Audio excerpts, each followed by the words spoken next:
So today I'll be showing you how to replace a thermostat on a 2018 Range Rover Sport. Here's the new thermostat. The old one is down there.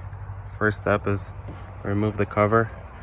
Second step will be removing this. So loosen this up, this one, this bolt, and then there's a clamp right here. Loosen that clamp, and then there's also another right there. It's just a clip. You click and pull it out and it should come out.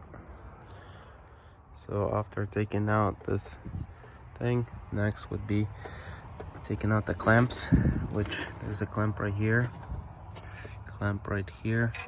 and then one down there, and then also clip this out, and then there's a bolt that holds that thermostat.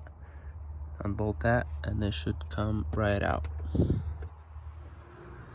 Okay, so we've got the thermostat out. So we had a little clip here that you should pry it off with something like this. Comes right out. And then there's a clamp here, and here. Just pop them out. I didn't pour the coolant out, so some of it leaked out. So I'll just have to add it, make sure it's topped off, and that's about it. So next step is just plug and play. So just put the hoses back, clamp them back in, screw it on, clip it in, and put this thing back together.